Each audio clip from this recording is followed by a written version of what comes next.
Hey, how you doing? Thanks for coming along. Okay.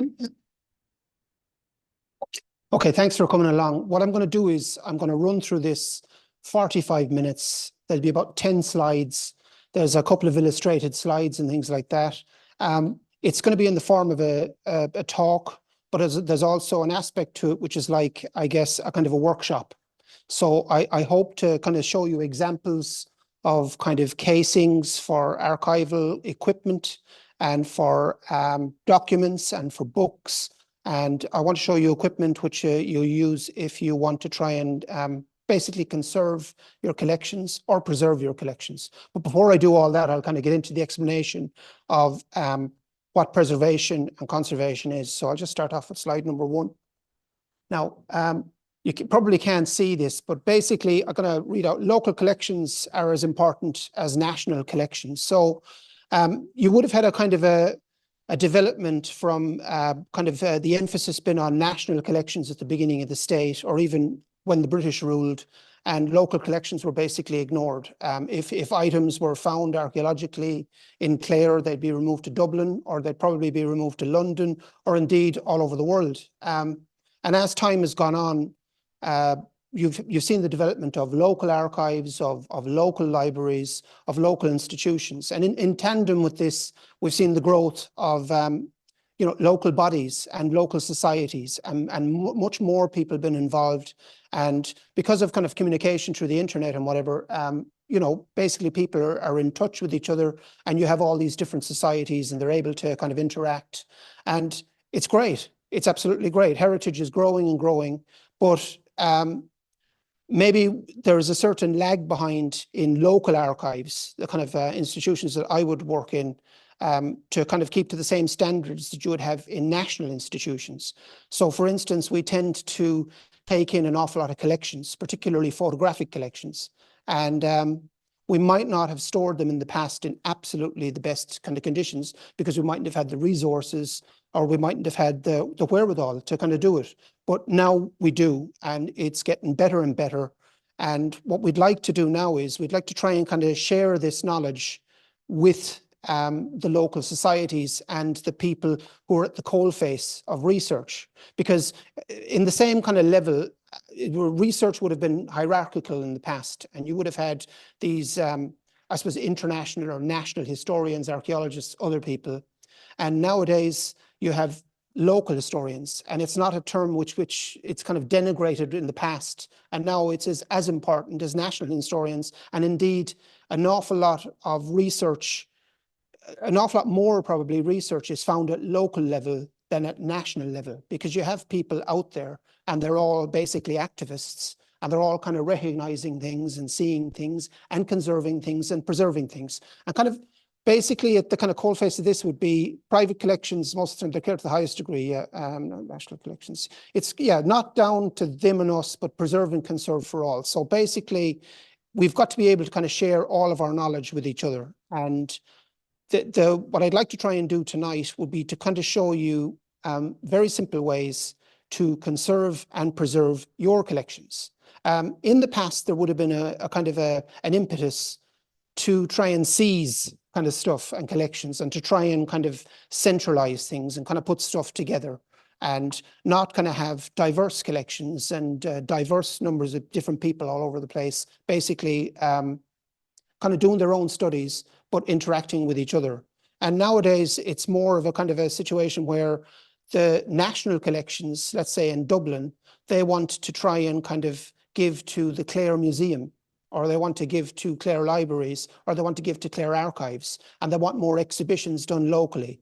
And then as a kind of an extension to that, what we need to see is that locally held collections are documented, that they're preserved to the best kind of standards that they can be, and that, they can remain in private hands as long as they are documented and we know about them. Then everybody has an opportunity, I suppose, to use them for research. And I've talked to Eric about this in the past, where it's the possibility of setting up, let's say, a kind of a designated area in Clarecastle. I've talked to Mary Grogan about a designated kind of area or room in Newmarket, and where people can meet in their own local communities, where they can interact with each other, and where they can not just discuss, they can hold perhaps a local library that you will see nowhere else, but inimical to that area, and which has very important data relating to that area, which then archaeologists and conservationists and people who are into history and so on can use. And I've seen an example of this where the archaeological digs that were going on in Ennis recently, test pits that have been dug around, and we have a certain amount of information on the cellars to the courthouse where they're digging around what's now the O'Connell Monument. And we actually use local folklore, and we used kind of local experts and people that kind of knew when holes were dug there in the past, and kind of use that information to help the archaeologists. So it's not just kind of published studies that are done from Dublin. It's local information as well. So I'll just go to the next. So preservation to start with. Okay, what is preservation? Okay, so essentially preservation is what you have, you take care of, and you maintain to the highest degree. Conservation is you might have something and it might be in a relatively perilous kind of a state, and you want to try and kind of maybe keep it to the best kind of that you can keep it to, or maybe even improve it. Now, so basically, when you're talking about preservation, the first thing is, where do you store your stuff? Now, most people will kind of store all of their materials basically in their own house in kind of local collections. This was the case kind of like that in the local kind of library collections, that the kind of standards of kind of temperature and humidity, lighting, atmospheric kind of conditions and so on, and even mold and pest control would have been quite low, and now they're quite high, and they're getting better all the time. And everybody can kind of can do this in their own kind of place. Even if you've got your own shed or whatever, you can use, for instance, an RH reader and a temperature reader. They're relatively cheap.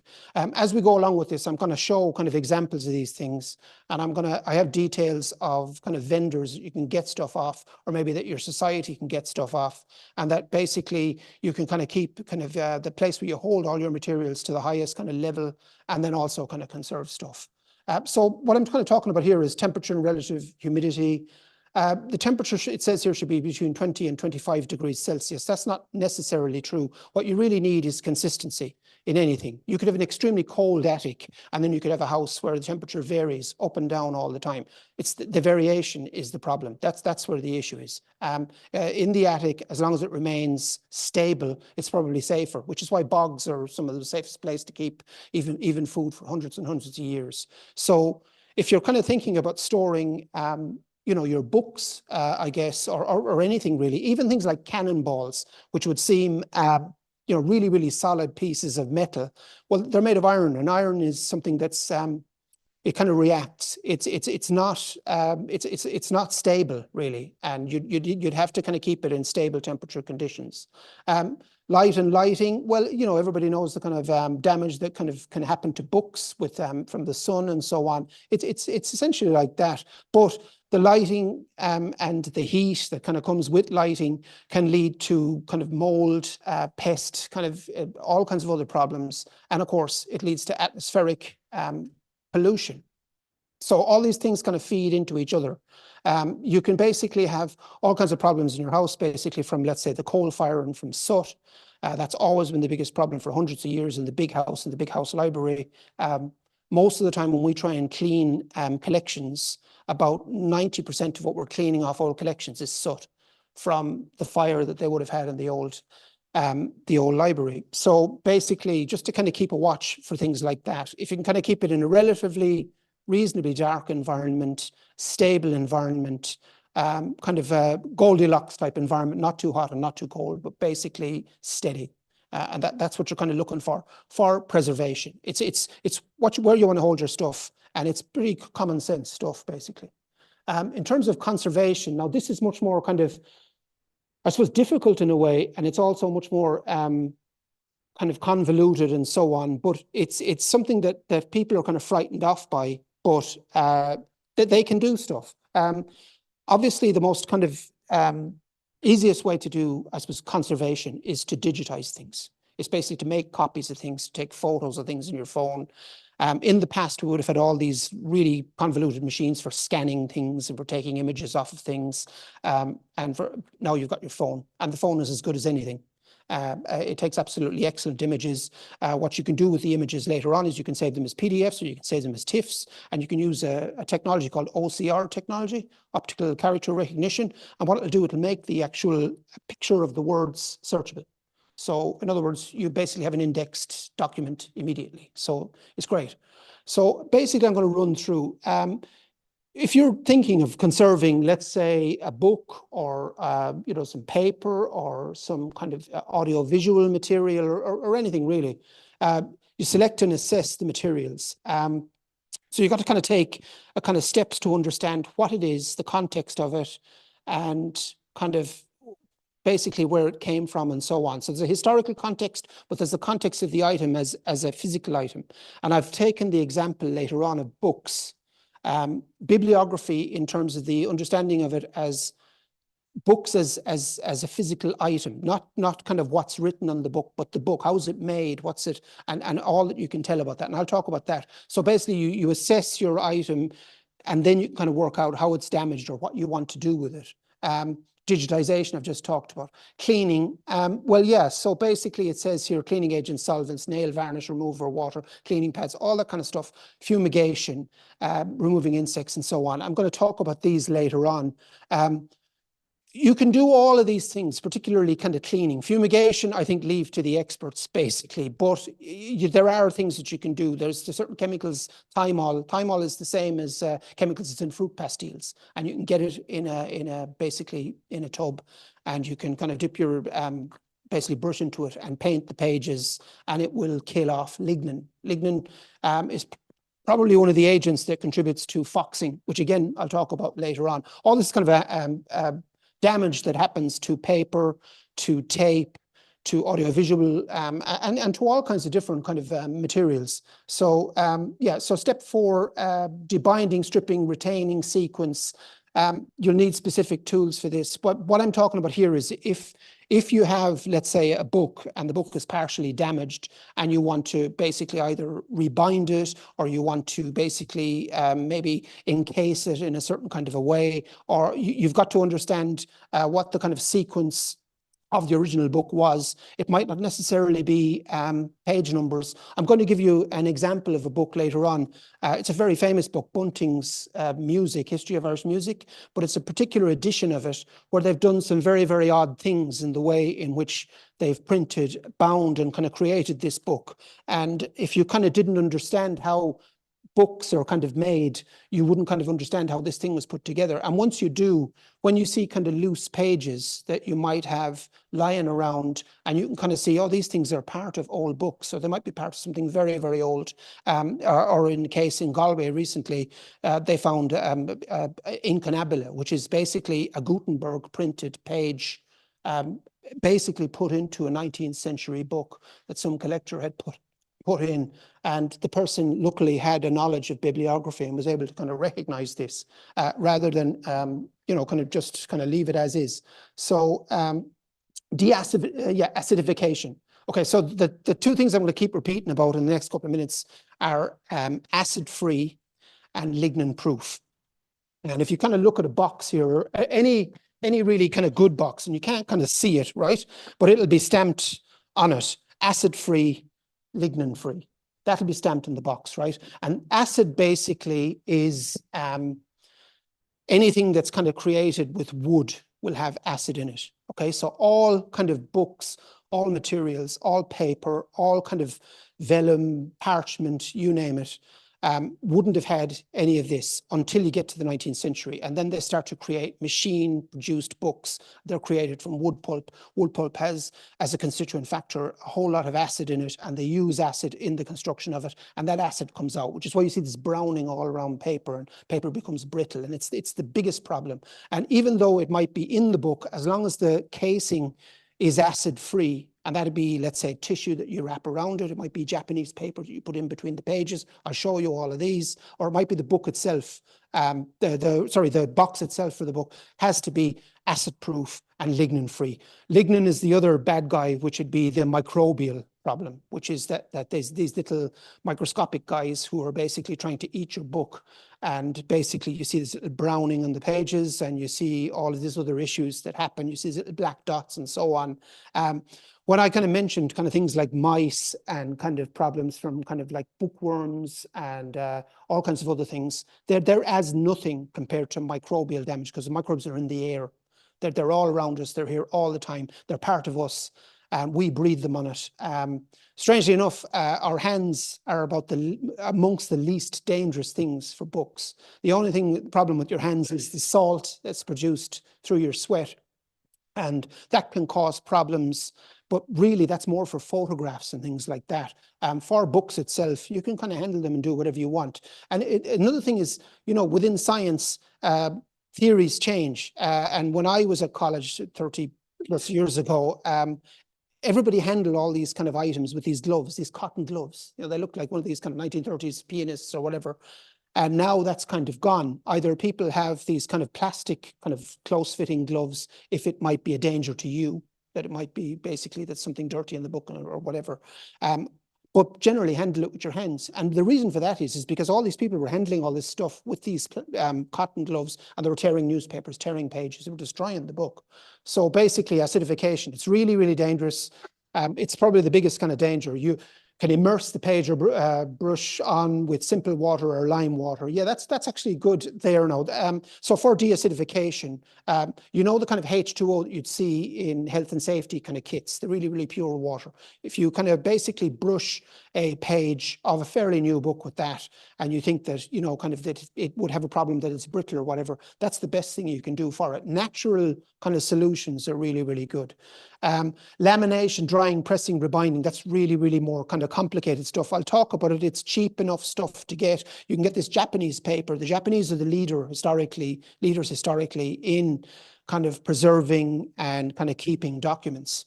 The oldest novel in the world, one of the oldest novels in the world, The Tale of Genji, is in 900 AD, and they have an extant copy of that from, I think, something like 1050, and it's in pretty good nick, and that's because it was preserved in the same house for the last 1,000 years, and the Japanese paper in between it. So they know how to take care of things, and this paper is so good, it's so natural. If you leave it between the pages, it leaches.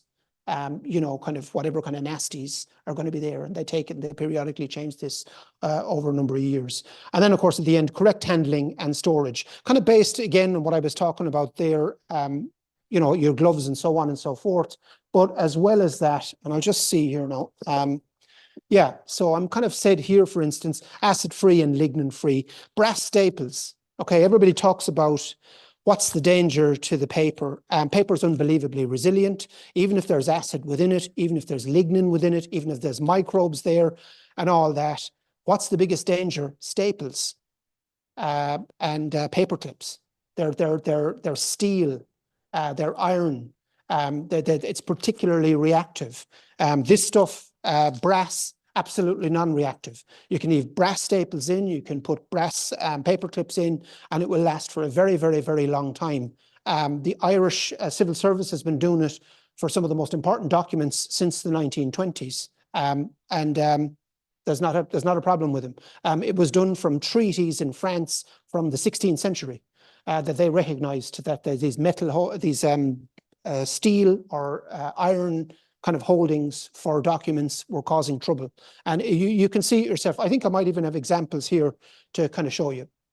So onwards we go. So equipment and vendors. Okay, so basically people kind of wonder, like, who would I get in contact with? This sounds really, there's two major vendors in Britain, and there's one major vendor in Ireland. Conservation by Design, they make boxes and stuff, what you want to put your stuff into. And an awful lot of that would be homemade boxes made from kind of cardboard that you can kind of like design to whatever kind of size you have, because standardization of sizes and things like that, that's a 20th century concept. So everybody knows that you would have all kinds of different sizes of newspapers and sizes of books and sizes of items, and they sell whatever you kind of would want, and it's reasonably cheap. They're based in Britain. Preservation Equipment Limited, they're probably the biggest supplier of archival and preservation and conservation equipment in Europe.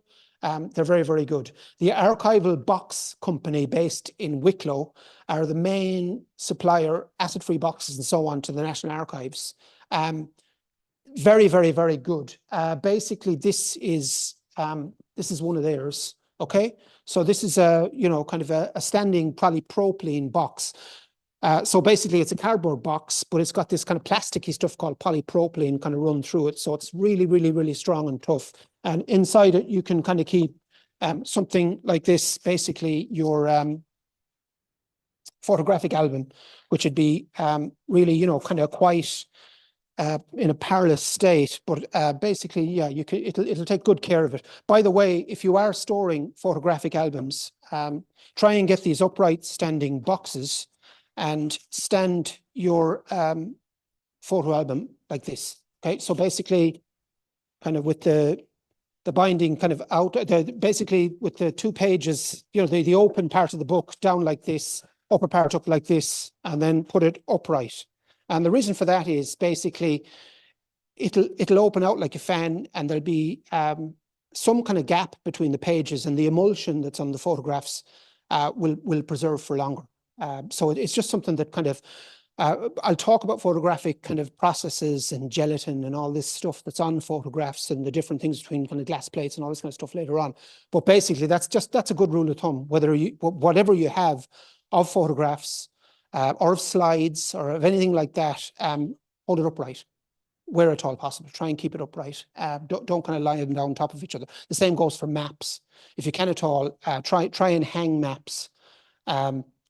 If you're not going to hang maps, lie them down flat. Whatever you're doing when you lie them flat, try to keep all the ones of the same size on top of each other. It's kind of irritating because it doesn't organize to where the map might be. But if the maps are folding out over each other, then basically the edges will become frayed. And, you know, you're talking 10 or 15 years, they can be destroyed. And maps are amongst the trickiest things to kind of hold on to.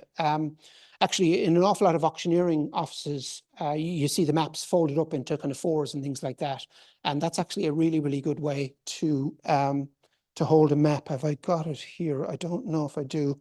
I think I do. Yeah. So this is one from the Barrett collection, the Barrett brothers, basically. So here you have a 25-inch to the mile map.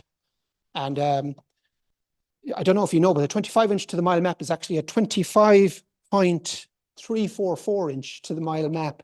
And the reason for that is that it's actually metric. It's not actually imperial map.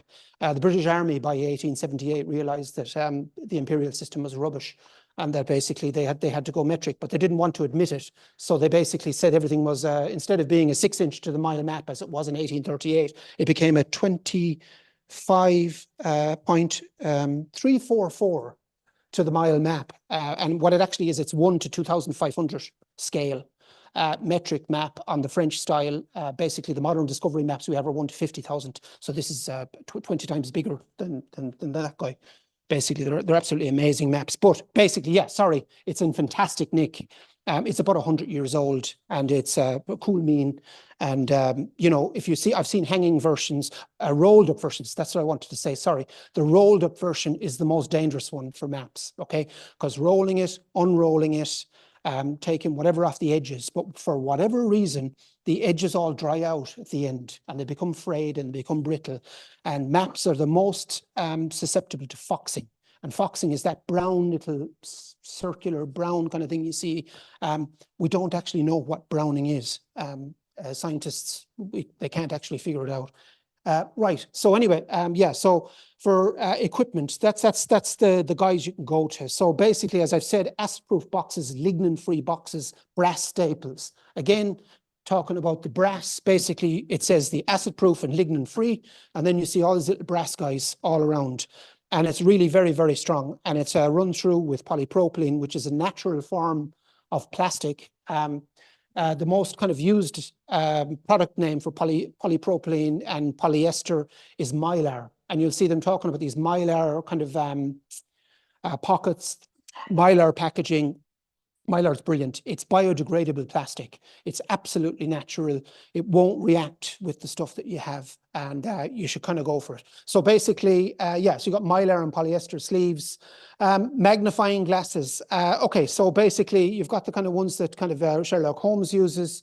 There are other types you can kind of use here now. If I can just, yeah, basically here, I think the best type of magnifying glass that you can kind of get, to be honest, and the simplest one is this guy here.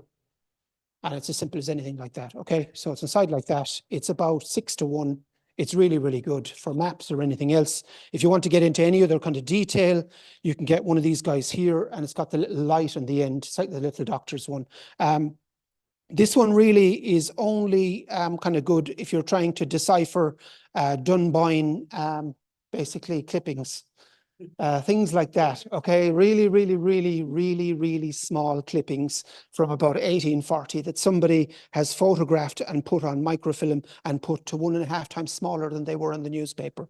So Larry Parks is fit to throw himself off because he's basically doing all the transcription of these himself and Marianne. And yeah, so basically that's brilliant for something like that, but it's very rarely used. This kind of magnifying glass, you can carry it around with you anywhere. It's plastic, it's pretty kind of like won't break or anything like that. And you can kind of use it for anything. That's basically all I've got to say about magnifying glasses, to be honest with you. Yeah, thermometers and hygrometers. Okay, your thermometer will basically, how warm is this place? This place is pretty warm at the moment. I said 22 to 25 degrees, kind of, that doesn't really matter. What really does matter is relative humidity, how much kind of vapor or whatever is in the air. And what you really want is kind of, you're talking about between, I guess, 45 and 55%, and you want it to be fairly regular. And what you have are these kind of measuring kind of units for it. Let's see now. I think I have one. I thought I had one here. No, let's just see. Oh yeah, here we go. They look like this, basically. And I don't have a battery in it, but you just kind of stick it here and it goes RH, relative humidity, and temp. And basically, if it's between 22 and whatever, 22 and 25 degrees, and if it's between 44 and 55%, you're doing okay. However, if it even goes up to about 60 or 70% outside in your shed, but it's like that all the time, spot on, fine, no problem. It's consistent. That's really what you're kind of looking at for this type of thing. You want to look at consistency. Just again to kind of talk about gloves, when I was talking about cotton gloves, everybody kind of talks about these kind of grand pianist type kind of gloves.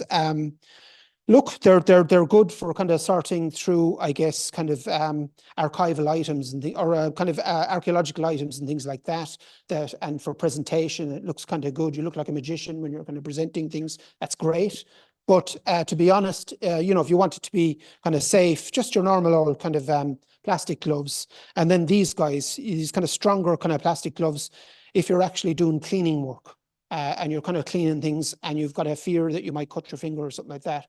And that, you know what, you know, I don't like the look of this old book or whatever. Paper cleaning pads, brushes, liquids, beeswax. Okay, so basically, we have all these kind of items for basically kind of cleaning. So this guy here, this is a soot sponge. This was invented by the British in the 19th century for cleaning wallpaper in the big house. So basically when the fire was kind of going and the soot is kind of going, they could put this thing on and just basically along, and it just takes soot away like no man's business. This basically guy is, another thing is basically made from vulcanized plastic. And if you kind of basically put it over wallpaper or indeed anything, it seems to suck up the dirt. It's quite remarkable. I'll go through all these things in a list if anybody wants to get in contact with me. But the best of the lot is this guy. This is the paper cleaning pad. And what it's got basically inside it is kind of a desiccant inside it. Now, if I have a table here, I might just, if you don't mind, guys, show you and do a small bit of cleaning on an archival collection, which we received in there recently, if that's okay. So basically, this here is a book that we got relating to the O'Looney family. And the O'Looney family were, I suppose, the last kind of bards of Thomond. They were living up in Monreal in Ennistimon. They were a direct descendant going down from the O'Dolligs, down through the MacBrodys, and then through the McCroutines, Andreas McCroutin and McCurtain and all these guys. And they're actually, what they're doing is they're writing poetry for the Inchiquins and for the MacDonalds and all these guys in about 1846. But they're not just doing that. They've got a sundial in their front garden and they're calculating the date of Easter using computers that would have been used at the time of Columbanus, and then kind of writing it down here on this old book. Now, basically, I'll just show you here. This book basically was a book of architectural drawings from about 1760. Can people kind of see this? Okay. So if you kind of look at the other side of the page, they're writing all of their information on each page. Okay, so the guys are writing their poetry, they're writing their kind of astronomical kind of calculations. They've got all this other kind of stuff on it. And because they're writing in 1846 in the middle of the famine, obviously systems of kind of delivery and things have broken down. So they basically can't get paper. So they're writing inside books. Now, what I'm going to do here is I am going to show you basically what I would do here kind of with something like this to clean it. So it's basically really simple. You get your cleaning pad, you apply it, and you go like this. And I'm going to leave this here. And it really is kind of, you'll see it's kind of like magic, because what you see is, and you can see this when you come up later on, but basically you have this brown and then there's a little white bit in the middle. And if you use it, you get to clean everything. And the desiccant, the kind of stuff that's kind of, it's normally used, you know, kind of to dry things, is left inside waters or whatever. The desiccant kind of comes out and it's like the old rubber kind of plastic. Basically that kind of dissipates and you blow it away and there you go. Basically, it's as simple as that. And this stuff, everybody should get one of these guys. Get one of these kind of cleaning pads. They're absolutely fantastic. It's the one thing I would kind of recommend is to get one of these guys, because they're the one kind of, there's two kind of indisputable kind of tools I'll talk about tonight. One is the cleaning pad, that's this guy. And the other is this guy, which is document repair tape. Now, you know, the best tape of the lot in terms of if you're trying to fix your old newspapers or anything is still Scotch tape. Scotch tape is brilliant. Scotch tape is very good. Scotch tape is non-reactive. But this stuff is absolutely amazing. And I'll go through this now in a while. So that's document repair tape, Scotch tape, and so on. So books and bibliography. To try and understand books, study of books as material objects, to understand their production processes and bindings, better conserve and preserve them if you know about them. Most basic level, you know, like the kind of provenance kind of stuff that you have in kind of art kind of history, where they're kind of, they're not just talking about who owned the painting and all this kind of stuff. They're kind of talking about the item, the thing itself, not the art, but the kind of, this frame was made by this kind of basically canvas was done like this kind of paint was used in this kind of way. And then also how the thing is put together. And that's kind of important to start in books. Walter Wilson Gregg called it the genealogy and relationship of variant texts and the revolution in the processes of the production and evolution. So, so basically, what you're kind of, that guy, Walter Wilson Gregg, he's the guy who's responsible for the Shakespeare folio, identifying the Shakespeare folio. And I don't know if you've ever heard of the Shakespeare folio, but it's the first edition of Shakespeare's plays. And basically, there's been so much kind of dispute over Shakespeare, kind of, did he write the plays and was this his first edition and so on? And he kind of proved that, yeah, this was produced at that time. It probably is related to him. And he kind of proved it by showing the kind of processes and way the folio edition of Shakespeare was created. So I'll just talk for a second about what folio, quarto, octavo, duodecimo. I don't know if people kind of know about that, but basically books from 1450 to about 1800 were all basically hand printed. So what you would have had was something like this. This is Andreas Macrutine's. Basically, it's a glossary of Irish and also a kind of a grammar of Irish from the year 1717. It's from our collection here in the Clare County Libraries. So you've got basically your kind of book plates, and you've got kind of different kind of people that owned it, and different kind of I suppose kind of booksellers and so on. Now, if you are to kind of go up to it at the light like this, and I'll kind of show it to you later on, you can see that there is a watermark basically in it. And then besides the watermark, and you can't see this, there are all these lines here. They're called chain lines. And the chain line shows you how the paper was made and where the paper was made, along with the watermark. So basically, immediately, you'll kind of see that this here is an Irish produced book. It's probably a Dublin produced book. It's made from paper that's produced from Irish linen rags. Now it's dated 1717, so we know about that. And then if we look inside, you see this here, this is F2, okay? So then let's just go from F1, so F, and then we'll go F2, 3, 4, 5, 6, 7, 8. Okay, so it's 8 of these, what we kind of count as pages, but they're actually 8 folios. So what it is, this is what's called octavo, as in a hooked in Irish.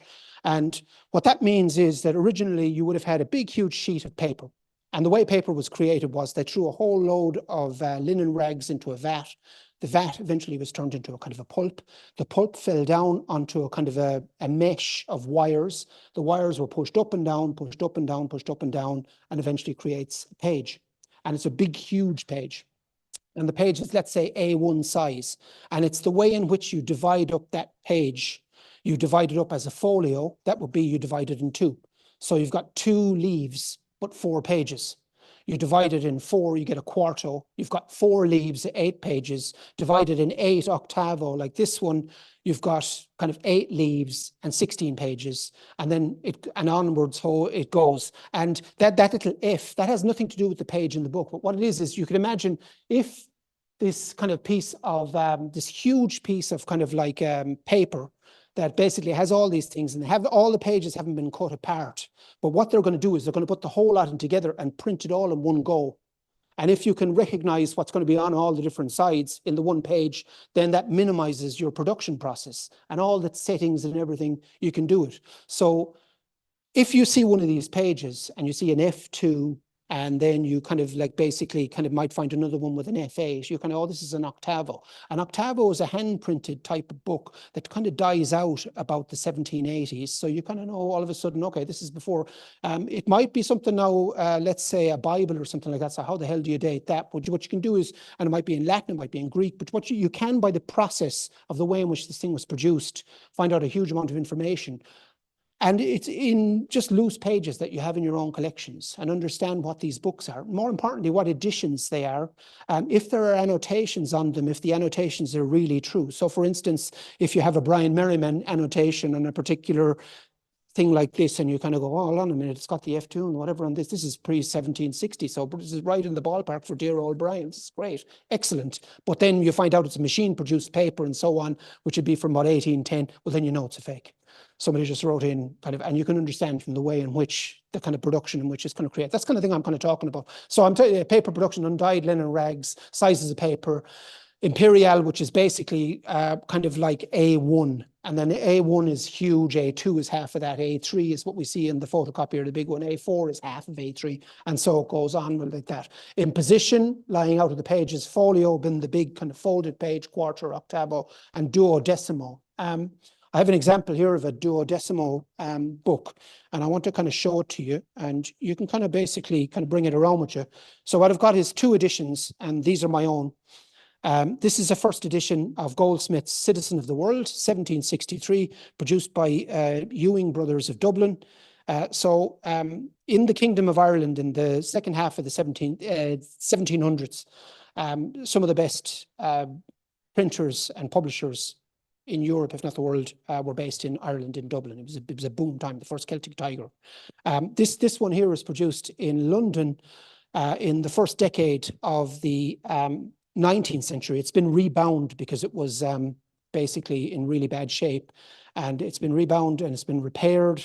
And what you have here is that's half of the kind of title page. So, and you can kind of see there's this Japanese paper to kind of stop it. Now, if you kind of look, right, what you kind of see is that it's really poor looking paper because it's machine produced paper. It's produced from wood, so it's got all this acid and stuff in it. But what it has is really, really convoluted kind of a design, which is something that can only be produced by kind of machine produced printing. So even though this is only, I guess, maybe 40 years previously, it kind of still looks kind of more, almost not medieval, but it's a much simpler, it's hand printed type of printing. And then all the way along, it has all these little A2s, A3s, A4s. There's E3 of this. This one is duodecimo, which means that they got the thing and they folded it 12 times, basically duo been 2 and decimo been 10 in Latin. And there's been a repair job done in it. So Paddy McBride of TCD has repaired it for me. He's put Japanese paper in the inside here, and he's kind of fixed it there. Now, this kind of fixing here is something that probably be beyond what we're kind of talking about, but definitely you guys could buy in this tape here, and you could be fixing these type of books, and you wouldn't affect the price really at all, because, you know, basically you leave it inside. It's non-reactive and it can be taken apart, and it's really, really good. But it kind of, that's kind of to show you, even when you look at actually the covers of the books, you can kind of see the deterioration in one side as against the other. And it's basically both leather, but one has been suffused with this kind of acid and whatever, like, so there is quite a difference in them. The last kind of book I want to show you actually is this is one that's produced partially from Ennis. So this is a kind of an Ennis publication. This is a school book from the Erasmus Smith school. And it's a kind of a basically generically produced book. But what the school in Ennis has done is they've hammered on this kind of thing here and this thing here and the preceptor. And also they've kind of put in some extra bits and bobs and bells and whistles to kind of let you know it's from Ennis, basically, and that it's the Erasmus Smith school. They're kind of working kind of cheaply, and it's got these wonderful kind of designs and things that I'm going to basically repair these with tape, hopefully, as time goes on. And yeah, it's fantastic. It's really, really good. So yeah, so that's books and bibliography, and useful to know kind of what edition, binding, all this kind of stuff. So you're going to have all this stuff at home, and it may seem daunting, but there really is an awful lot that you can do, and there's an awful lot that you can know about your kind of collections. So this is the thing I was talking about. This is an octavo. So I was saying you lay down the page and so on, and you'll have, this is one side, the other side. So there'll be two of these on the other side. So they'll bang down on top of each other. And you've got 1, 2, 3, 4, 5, 6, 7, 8. And then you've got an 8 on the other side. And on the kind of leaves, it'll produce this. Let's see. Yeah, so this is basically an octavo kind of design. These are those chain line things I was talking about. And you see the way it's A6, A3, A2, A7. So this is kind of basically showing what the leaf is, what the actual page is. Not the page. Here's the page number, and here's the kind of leaf. Here's a kind of a duodecimo, which is divided into 12. And then there's a machine version of the same thing with kind of an 1827 watermark, which you often see for later on. So for the machine age, from about 1810 onwards, try and look for watermarks with the actual date on them, and you'll see kind of that you have that they're very well known in kind of Dickens books and things like that, where they really stick to kind of having the first editions of them, where they kind of have the year of production. Okay, conservation for your collection. Okay. Yeah, so basically, yeah, it's that books or material that you have, particularly paper material. You have the paper, but then you've got wood, you've got leather, you've got all these other kind of like constituent parts of the book that basically have all these adhesives holding them together. They're really subject to all kinds of climatic changes. And basically the worst kind of issue that you would have would basically be with cellulose binding and the whole lot. Now, what basically would happen with that is what has kind of sort of happened here, where the thing is kind of bust out and it's sort of exploded. But what I actually was mentioned there is the Board of Health books, where the actual binding has fallen in completely in them because they were held basically in a room that was too warm, and the cellulose kind of basically dried up over the years, and all of the glue that hold the book together will, and you sometimes see it in the binding. You can actually offset that by putting the book in the fridge.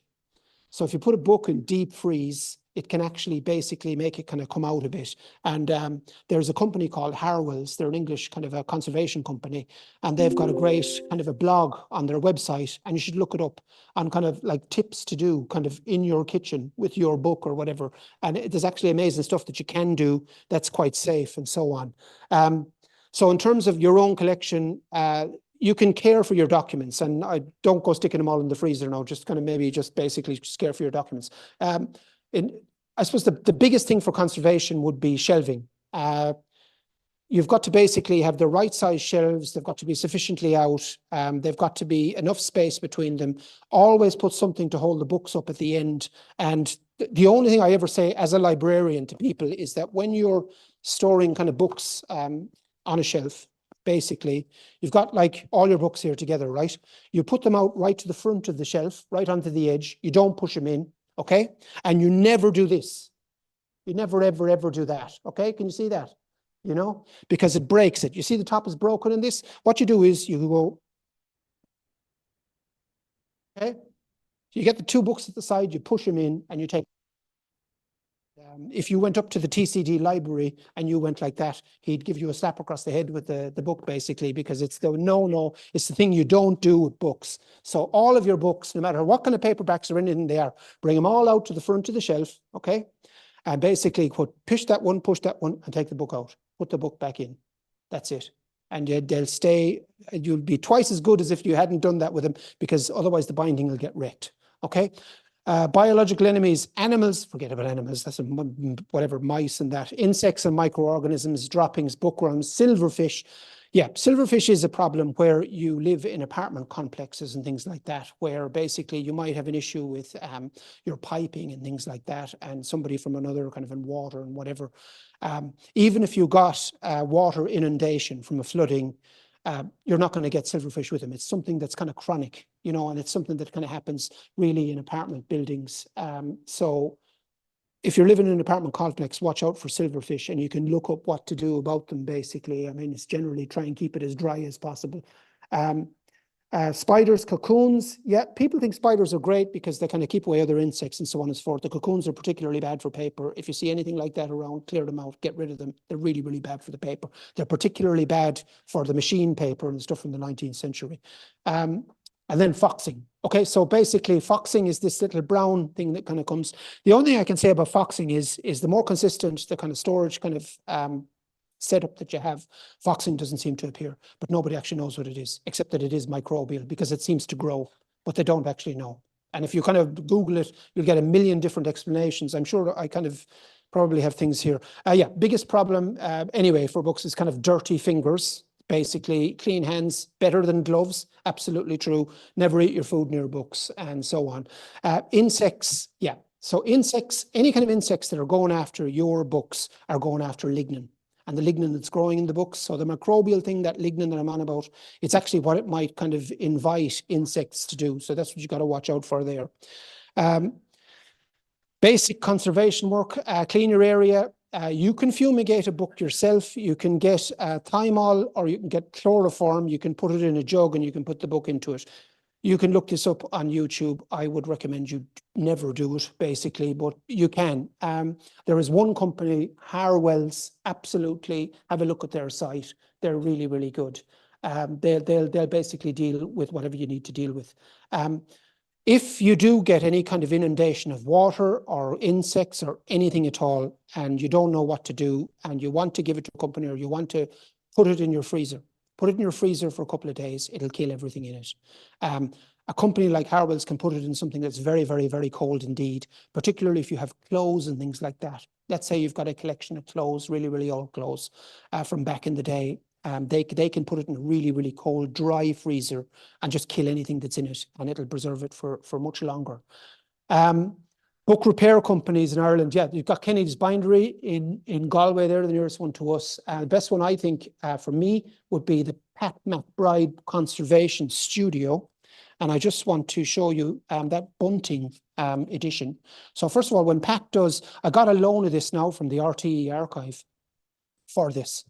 So basically, the first thing is Pat makes these fantastic casings for books, custom made. They're quite simple. It's just, if you kind of, you can take this around and kind of just, it's something you could make yourself, but it's really well made for what it is. I put the little bunting thing in it because I just wanted to make sure that kind of I know what it is. And Pat also did such a good job in restoring it that I've asked Tina Byrne in the RT archive, can I hand this around to the audience? She said, yeah, no problem at all. So basically you have, this is Bunting's kind of Book of Irish Music. It's from the first decade of the 19th century. This is the second edition from 1852. So this has all of that kind of stuff where it's got that really kind of fancy kind of printing, but crappy kind of paper. It's machine produced stuff, but it's still a lovely book. So they're kind of still kind of continuing with the old hand produced books, but it's from the machine age, from Dickens kind of era. And what's really interesting in it is that all that stuff I was going on about octavo and folio and whatever, they have that for the first half of the book. And then they don't for the second half of the book, which is the songs.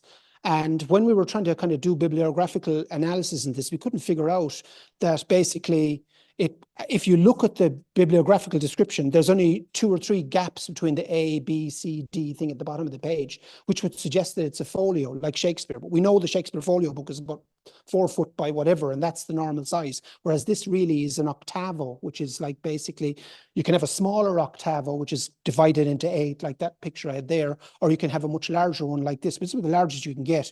And what we figured out was that they had divided into cuts of 8, but then because it's machine produced stuff, they were able to cut the whole lot and put one side of the octavo at the front and the other side at the back. So they were able to mix everything up because it was been produced on this machine. It all sounds really complicated, but it's actually very interesting. It kind of shows that it's kind of going between medieval style printing and kind of modern factory style printing. If you want to just basically kind of hand it around, it's a lovely item. So basically, yeah, Pat McBride did that. Pat is based in Dublin. He's very, very good. And if you have anything that you'd really like to kind of get preserved and so on and so forth, we probably will be doing something like this and getting that preserved by somebody like himself later on, because it's in a terrible condition, but it's something that he could definitely sort out. Okay, so photographic preservation. I'm going to run through this now. Basically, when you're talking about preserving photographs, you talk about the process which produces them, whether it's glass, whether it's metal. You have this daguerreotypes. You've never seen them from the American Civil War. They're metal kind of pieces, and they've put them onto that. There may be kind of the big thing is really the binder. It's the stuff that kind of goes on the surface, which creates the kind of chemical reaction which produces the image. And there could be albumin, collagen, gelatin. Gelatin being the most common. It's the one that was kind of basically brought up by Kodak, and so on. It's used on all paper photographs and ever since. And basically, the primary support, the thing underneath, can be metal, it can be glass or plastic. So depending on all of these is the way in which you're going to store things. But again, as I've said, as a rule of thumb, you kind of store it upright. You store it in a really strong polypropylene box like this, in something with a regular temperature. You can't kind of go wrong. As I said, mentioned daguerreotype, storage, chemically stable, polyester, mylar. The thing you should avoid really for all kind of photographic stuff is any kind of, I suppose, how should I put it, paper storage. So basically, I wouldn't put them in paper envelopes unless they are acid-free and they're specifically kind of given as such. But what you can do is you can get some of your kind of more modern collections of photos and photographs and things like that, and you can store them in this kind of a book and have these kind of acid-free kind of dividing fellas here. You can all come up and take a look at all this kind of stuff later on, and then put them into acid-free kind of packaging, which is basically kind of little kind of tissue kind of packaging, and that'll kind of hold stuff and it'll keep them as good as anything. And that includes either modern photos or anything. And it's pretty basic stuff, to be honest with you, but it'll do for your photographs. For your kind of photo albums and kind of glass plates and things like that, you really want to get much more particular. I would basically say to store as much as possible and as much as you can in mylar. And mylar is basically, as I've mentioned before, it is a polyester, kind of a polymer plastic, which is natural, which is biodegradable, and you can keep kind of anything in it, and it will keep it as bright as can be. And I've a little note here from Tom Steele, and another one here related to O'Connell, and then one from the Mealich dispensary from 1835. You kind of hand these things around, people get an idea of this kind of packaging that you kind of put stuff into. Right, so basically, avoid any conservation work yourself for photographic stuff. Okay, so what you can do with photos, and absolutely and no problem at all, and which I would recommend, is you can use brushes in them. Okay, and a PEL brush, PEL photographic brush, you can brush it. You can use this to brush your books and so on. But that's really about as far as you'd go. Do preservation work on it, absolutely. In the sense the preservation is, I'm going to encase this in something, I'm going to keep my photographs safe. But I wouldn't go messing with it, other than to say, basically, I'm just going to try and kind of hold it and encase it. I'm not going to try and kind of make it better or whatever. The one thing you kind of could probably do is you can put that Japanese paper in between the photographs, and it'll keep it for longer, and it'll leach anything out of the actual paper on the edges of the photograph. So the paper itself might be good for that. But other than that, I wouldn't. Multimedia archives.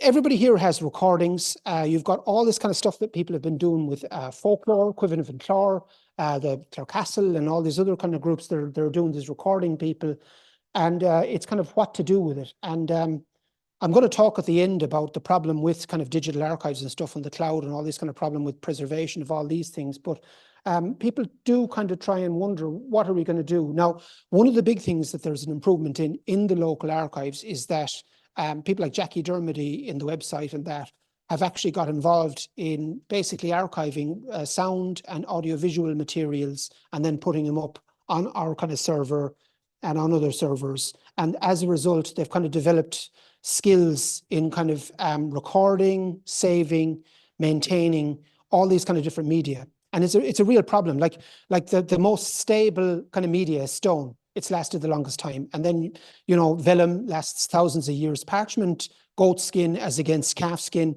lasts hundreds of years. It doesn't really last thousands of years. Paper lasts hundreds of years as well. Machine paper, acidific paper, it might only last 10 or 15 years, or it might last a couple of hundred years, depending on how you store it. And then eventually you get to digital materials, and you're looking at all, particularly the period between when computers were non-networked in the 70s to when the internet came along, and all of these different kind of discs and things that was all stored on. Now it's all gone. All that's gone. And there's I worked in the archives in RTE, and for so many different programs, you would have had, you know, Dinjo and music and all this kind of on the radio, all this kind of stuff, all the GA, all this, all preserved because they're all on shellac LPs, and they're all in all these other media. And then all of a sudden you get to the 80s, and it was all been basically computerized. So for instance, we have a huge amount of paperwork for the Reardons and for Bracken. And then got the first year of Glenroe, and then off cliff, because everything was on a computer. All the scripts, all the correspondence, all of the accounts. So we don't even know how much Miley was been paid. We don't know, like, you know, we know nothing about it because it's all gone. And that's it. That's it. That's all you can say. That's the end of it. So, you know, it's ephemeral. But what we can do here is, and Rolly Brown is a guy who recorded Paddy Glacken and J.C. Talty and Martin Talty and Willie Clancy and all these guys in the 70s. He's given us about 200 quarter-inch tapes, and we're at the moment converting them at the moment. And what I've kind of is passing them through Prism analog to digital converters. Basically, we're digitizing stuff and making them in digital storage, putting them in a cloud. We're working with a crowd called the Digital Repository of Ireland. We've already put the grand jury books for Clare up. We're putting the board of guardians for Corofin next, and we're going to kind of move our way along with, there's a guy, Thomas O'Halloran, out in Beach Park. He's now digitized 500,000 pages of material from the Dare archives over 9 years. And now we've got to try and put it up on a system and back it up. It's a phenomenal resource. But it can be made searchable, and it needs to be made available. And hopefully in the next 2 years, we'll try and make all of this available for everybody, because it should be searchable, which would be great, be absolutely fantastic. And it's all backed up on external drives. So what I would say to you is, any kind of digital material you have, get 2 sets of external drives, okay, and put them in different buildings, because you never know what might happen. Storing the originals, safest in aluminium casings, plastic is okay too, rust and so on, whatever. Sorry guys, I'll just move to all this. Maps and drawings, what I was saying earlier on, foxing, all this kind of stuff. Best way, I think, hang your maps or fold them, leave them in a darkened drawer. Architectural drawings and artistic kind of materials, lie them down flat. Drawers, preferably wooden drawers, preferably hardwood drawers, preferably hardwood drawers that haven't been painted in any kind of a way. Wrap them in acidic tissue, anti-acidic, non-acidic tissue paper, non-lignin-free tissue paper, all of which I can, if you get on to me, I can give you kind of, this stuff is quite cheap to get.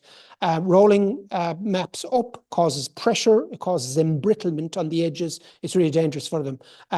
Try and keep like sizes together for images, maps, anything else, because stuff falls out over the edge, it's going to get messed up. Best boxes for maps, or indeed for most things, are custom made boxes. You make your own boxes for your own stuff, in your own collections, in your own place, and then you hang on to them as long as you want, and as long as you document them. And you know, the general kind of academia knows about them to some degree and can actually work with them, then great, brilliant, fantastic. And then finally, book cradles are useful for holding maps. Yeah, it's true. Book cradles, you know, kind of these kind of things that kind of you can kind of put kind of books onto. You've got two kinds. You've got these kind of like ones that are used for they're like cushions, and you can kind of throw the book onto it and you kind of whatever like that. They're terrible for maps, but you got the kind of ones that are used for exhibition purposes. They're excellent for maps, and you can store maps in them long term, and the maps are kind of held up, and as a result, they seem to hold longer, and whatever kind of is on them, it's actually quite good for them. Okay, concluding, accessioning is as important as listing. So basically, for all this kind of stuff about preserving what you have, conserving what you have, going through all this kind of stuff and all the million different, oh, look, I've got all these kind of bells and whistles and all this other stuff. You document what you have. You also accession it most of all. So I take in the Willie Clancy collection, and I basically am in communication with Willie Clancy's great granddaughter or whatever. I document my communication with her, where I got the item from. It's like provenance and so on, but then it isn't just to say, well, I got X amount of pages and so on. I've got to talk about context. I've got to basically kind of discuss the history of it, and you kind of put it up on your archival descriptions and so on. Everybody can do it. We can all do this. You know, we found bullets in a field. Where was the field? What was the geographical location that you found these in? What is the context to these things? And also, is there any information that the person that found it knows that they've read in documentation? Because I guarantee you, the people who often find these things know more than the academics, supposedly, who kind of come and say, I'm the expert on whatever, because they found it, they know an awful lot about it, but it needs to be documented. So if you have all of your stuff and you document it, God forbid if you die tomorrow and whatever like that, someone will know about it in the future. And that's really, really important. It doesn't matter where it's kind of going to go to. All this stuff will go kind of anywhere. I mean, it's with our own personal collections of books and things like that. You wonder, you know, where's it kind of going to go to? But to be honest, if it's documented well, if it's preserved well and it's conserved well, well, then it's in a fit state to go somewhere. And that's got to be good. When removing staples and clips may be replaced with brass clips. Yeah, I said that already. Plastic clips, yeah, they're out of favor, but plastic clips are still really, you know, they're really useful, and they're far cheaper. These guys are something like 20 cents each. So it's 1,000 of these. So I don't know, it's about 400 euros or something for this.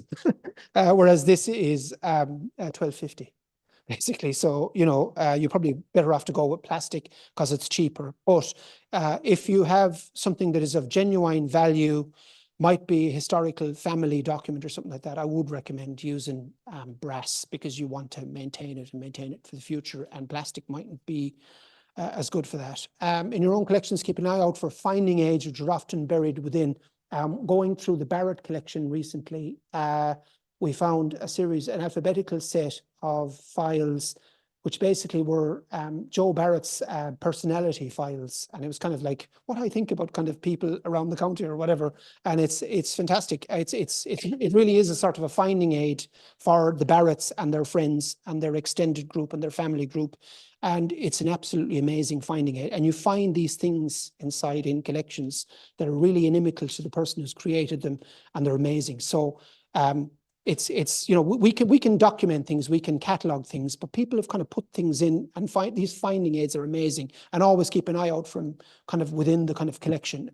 It could be a history of the collection, person, institution, some correspondence, a map, it could be pictures, it could be a filing system like the one for the Barretts, which the filing itself tells you an awful lot about kind of how people are kind of graded and who's important and who isn't. Digital records preservation and conservation, it's in its infancy, becoming more important year on year. Are we preparing for this? And actually kind of on that kind of subject, I just wanted to basically quote something that a quotation I got from, this is Katrina Crowe, who's formerly of the National Archives, but she's ancestry from Clare. And this is in The Guardian from today. And what she says is, well, the first thing to say is that the most secure form of knowledge preservation is stone, and it is the oldest. After that, parchment, it survives all kinds of difficulties and remains robust. Then we have rag-based paper from the 15th century onwards, and after that, acid paper cut from forests in the early 19th century. All of this deteriorates very quickly and needs to be kept stable. But by far the most unstable form is digital. We have a black hole opening in history. When the Irish government department started using computers in the 1970s, there was no network and many of those files can't be read any longer. There's a real policy for digital preservation of state records. A nightmare is facing us. Emails, Excel, Word, PowerPoint, they'll all vanish, including this preservation, unless there's a decision made by the government. And that's an interesting kind of point, is that one of the big things I kind of do, kind of working with the archives in Clare, I'm also with the archives previously in RTE, was looking for old computers that would play 8-inch or 12-inch floppy disks. And if you found somebody that played one of those, it was like the Holy Grail. It's absolutely fantastic. This is amazing. So, you know, because the stuff is so ephemeral and it's all disappeared, and, you know, as time goes on, RTE put all of its video collection on Betamax tapes. They didn't put it in VHF, they put it in Betamax, specifically because they didn't want the stuff stolen. And nobody had a Betamax player, which is great. But the problem with that is that because nobody had a Betamax player, there were no such thing after about 10 or 15 years as Betamax repairmen. So nobody knew how to fix Betamax players. So what you have now is maybe 16,000 tapes and nobody knows what to do with them up there. So it's another problem for RTE besides the 450,000 that they're into. But anyway, so I'll leave it at that, folks, okay? And we'll answer questions or whatever. Okay.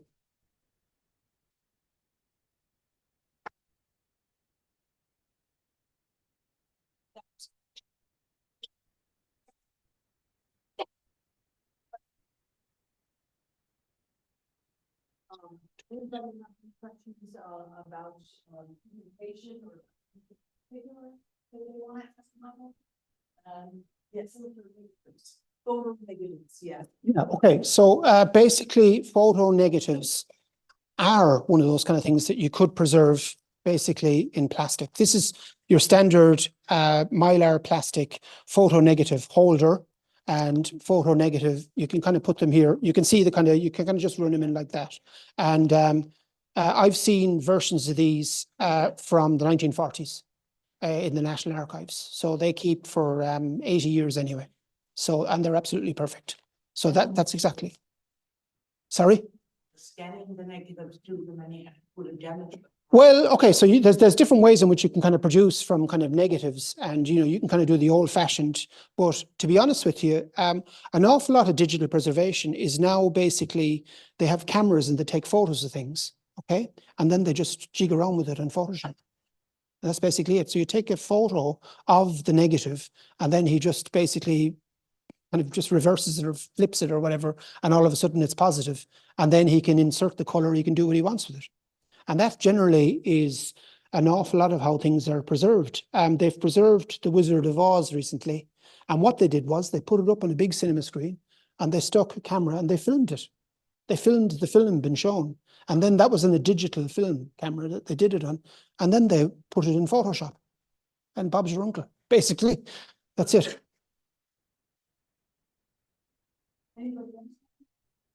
I'm surprised at the comment you made about the maps being folded. Yeah. Folding is actually quite a good way. Yep. I thought that the edges would dry out in time. And okay, so it's true, but again, it's kind of keeping it kind of in controlled conditions, and also when you're opening it and closing it, have the right kind of you know, kind of way to open and close things.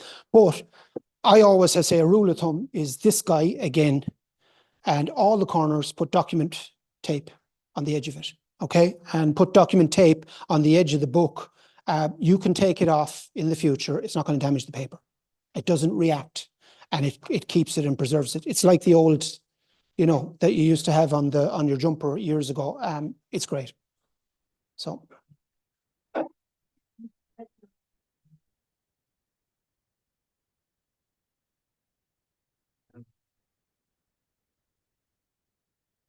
Mm-hmm.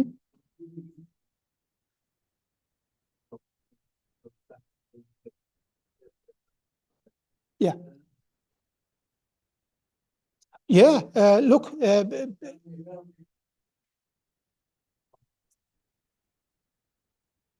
Well, okay. So for the website at the moment, right, we're going to basically go with WordPress as against Dreamweaver. And I've talked to Eric about this in the past. Basically, Dreamweaver would have problems with including multiple links that were in Excel files and so on.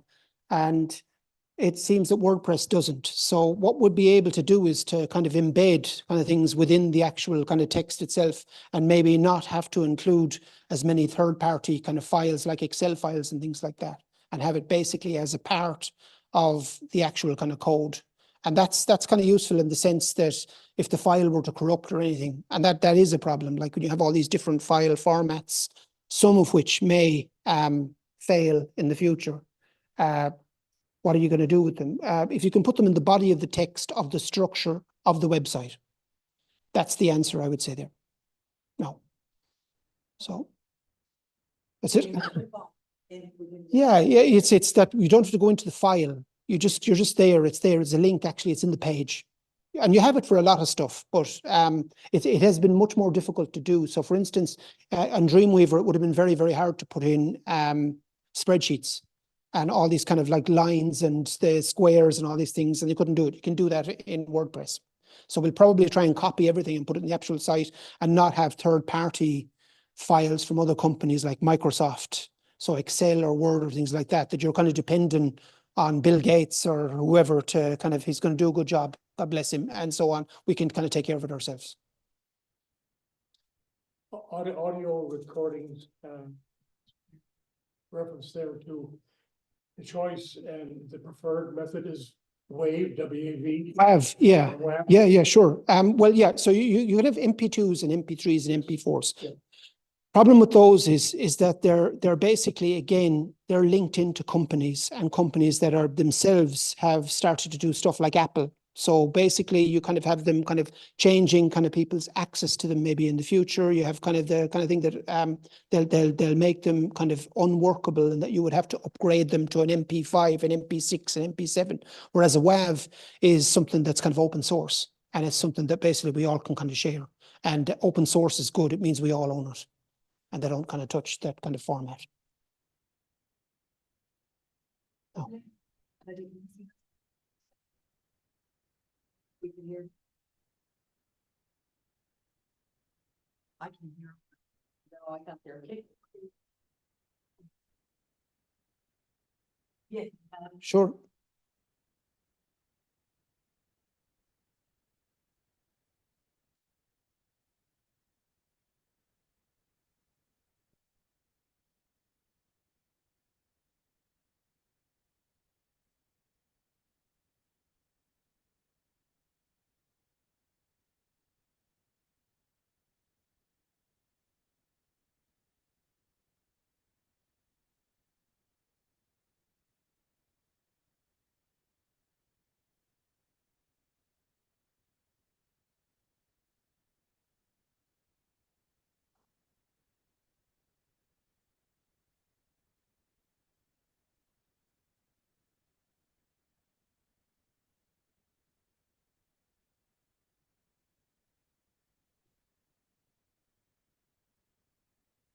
Well, I can talk to John Rattigan in the county museum, and failing that, well, yeah, I can talk to other repositories as well, and to see either basically if you want to give it to be stored somewhere else, or perhaps for advice maybe on storing it yourself, and then advice on maybe handing it on later on to whoever or whatever.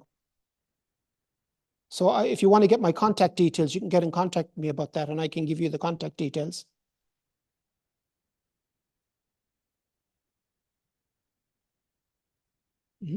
Sounds interesting.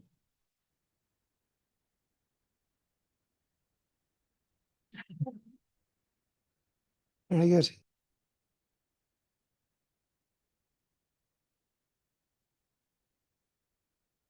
Oh, absolutely. Yeah. Yeah. I mean, it's so, it sounds so kind of relevant in this kind of time of centenaries and commemorations.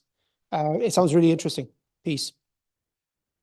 Can I just say that for a second, that I had been talking a while ago to Declan Barron about the amazing collection that Declan has of clothes and other ephemera related to 1828, to the O'Gorman Mahon, the 1828 election, of which the 200th anniversary is coming up.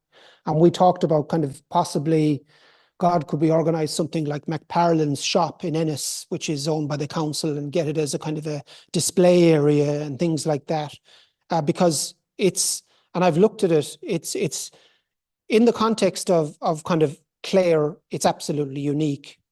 That's true. But it's actually unique in the context of Ireland, and in terms of Catholic emancipation and civil rights, it's actually unique in a kind of a world kind of context. It's actually very, very important and unique collection. So as you were saying there about that medal, you know, these things, they might appear to be kind of relatively little value to some people, but I can tell you, they may be of very, very important value. Local collections certainly are. That's exactly what I'm saying anyway. They're important. That's great. Thanks, Patty. Thanks for that question. I'm just wondering now, I don't want to delay here. So in relation to small little medals, you know, some not as big as what Patty's talking about, how would you preserve them? Or is that something? Okay, so what you have is kind of upright boxes, and it's this type of thing here, and again, custom made boxes, and again, wrapped in acid proof and lignin free, but you know, there are ways to clean them and preserve them. Generally speaking, what you have are these guys. I just clean them with something like that, basically, and just take a long time, and it's basically, yeah, like you do for antiques or anything else, like, you know, and you know, there are non-reactive kind of substances you can use in all these things, and they'll turn them up.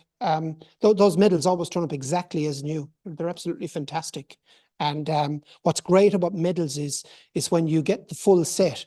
You get a full set of GAA medals. You get the full context of the Clare County finals going from 1887 to the present. That's something like Seamus O'Reilly has kind of assembled that for county programmes. It's an extraordinary collection. It's every player in every match at every year, at every juncture.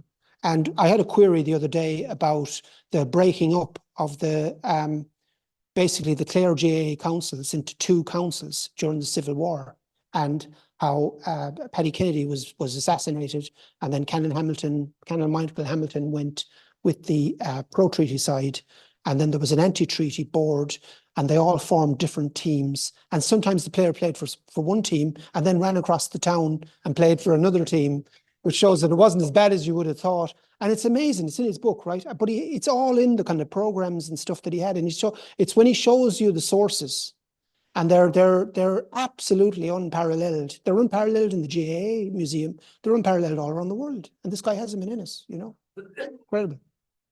Do we have any more questions before we let Michael go?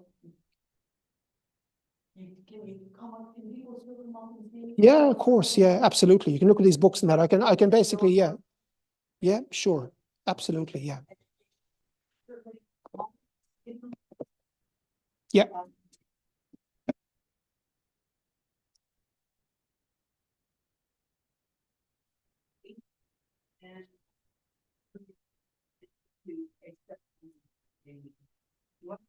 You absolutely do. That's incredible detail. Wow. I don't even know that one myself. Like, you know, that's pretty accurate.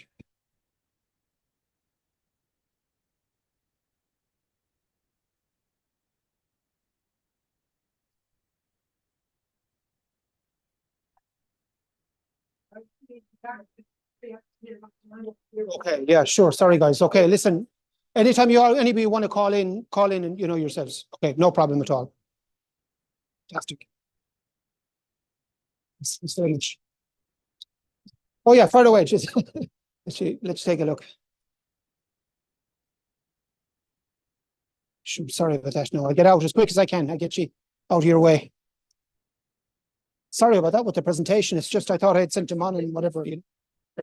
Yes, of course. Yeah, sorry. Yeah, no problem at all. Absolutely.